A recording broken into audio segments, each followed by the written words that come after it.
আসসালামু আলাইকুম দর্শকবৃন্দ, সবাই কেমন আছেন? এই সুন্দর বিকালে সবাইকে জানাই শুভ বিকাল। তো আজকে পর্বে দেখাবো যে কবুতরকে সঠিক পদ্ধতিতে কিভাবে গোসল করাতে হয় এবং তাদেরকে পরিচর্যা করতে হয়। তো আমি প্রথমে আমাদের ট্যাপ থেকে পানি সংগ্রহ করে রাখলাম এবং আমি ভিডিও কাট করে দিছি। মাঝখানে আমি যে পটাশিয়াম কার্বনেট এটা পানিতে অল্প করে মিশিয়ে দিয়েছি, হালকা করে, যাতে বোঝা না যায়। কারণ কবুতররা আবার দুই সময় রং দেখলে গোসল করতে চায় না, এজন্য আমি রংটা খুব সামান্য পরিমাণে মিশিয়ে দিয়েছি, যাতে তারা বুঝতে পারে এবং তারা আরামসে গোসল করতে পারে। তো দেখুন, তাদের গোসল করা যেমন তেমনভাবে করলে হবে না, এগুলো সঠিক পরিচর্যা এবং সঠিক নিয়মে করতে হবে। কারণ বন্ধুরা, পটাশিয়ামের মধ্যে রয়েছে এমন একটি জৈবিক শক্তি যা পশু প্রাণী পাখি গাছ থেকে সকল প্রকার রোগ বালাই, জীবাণু, ধুলোবালি যা কিছু আছে ধুয়ে সাফ করে দেয়। এজন্য আপনারাও বাসায় ট্রাই করবেন কবুতরদের বা আপনাদের যেসব প্রাণী রয়েছে, পশু প্রাণী, পাখি, কবুতর, এদেরকে প্রতি সপ্তাহে সম্ভব হলে প্রতিদিন চেষ্টা করবেন পটাশিয়ামে পানি দিয়ে গোসল করানোর।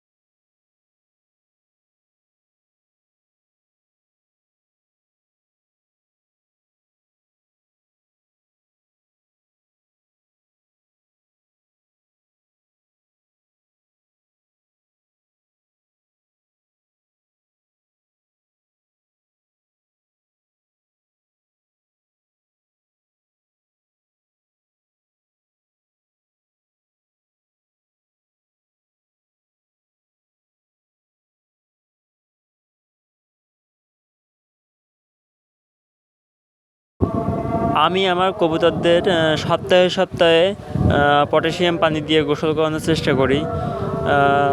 তো দেখতে পাচ্ছেন কবুতরগুলো আলহামদুলিল্লাহ অনেক সুস্থ আছে, সবল আছে, আর ভালো প্রোডাকশানও দিচ্ছে, যাক আলহামদুলিল্লাহ। আমি এখন বাজারে মোটামুটি প্রতি সপ্তাহে 3 থেকে 4 জোড়া করে কবুতর বেচতে পারতেছি। এটা আল্লাহর কাছে লাখ কোটি শুকরিয়া।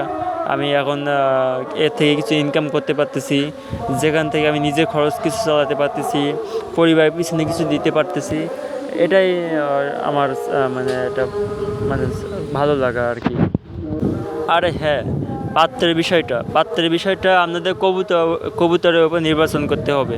আমার যেহেতু এখানে 60 থেকে 70টা কবুতর আছে, আমি একটা পাত্র দিলে এখানে কভার হয়ে যায়।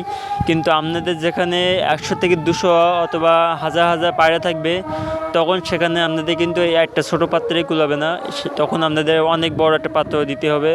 আর তাই যদি না হয়, তাহলে একটা বড় পাত্র 2টা পাত্র করে দিবেন, যাতে করে পায়রারা গোসল করতে কষ্ট না পায়, তাদের ঝামেলা না হয়, মারামারি কাটাকাটি এগুলো ঝগড়া না বাঁধে ওদের মধ্যে, এরকমভাবে একটা ব্যবস্থা করে দিবেন। আর কবুতরের সবচেয়ে বড় সমস্যা হলো এদের রোগ। এই রোগটা যদি আপনি চিহ্নিত না করতে পারেন, লক্ষণ যদি বুঝতে না পারেন, তাহলে আপনার কবুতর ক্ষতির সম্মুখীন হবেই হবে। তো আপনাকে পরিচর্যা করতে হবে, পাশাপাশি সবসময় তাদের খেয়াল রাখতে হবে তারা কোনোভাবে অসুস্থ হচ্ছে কিনা, রোগ বালাই তাদের ধরতেছে কিনা, সর্দি জ্বর এমনকি আছে তাদের যে ব্যাকটেরিয়াগুলো আক্রমণ করে বাচ্চাগুলো নষ্ট করে দিচ্ছে কিনা, পোকামাকড় নষ্ট করছে কিনা, সেদিকে খুব সুন্দরভাবে লক্ষ্য করতে হবে। তো বন্ধুরা, সবাই সুস্থ থাকবেন, ভালো থাকবেন। আসসালামু আলাইকুম। আর আমার এই আইডিতে সাবস্ক্রাইব করতে ভুলবেন না। আল্লাহ হাফেজ।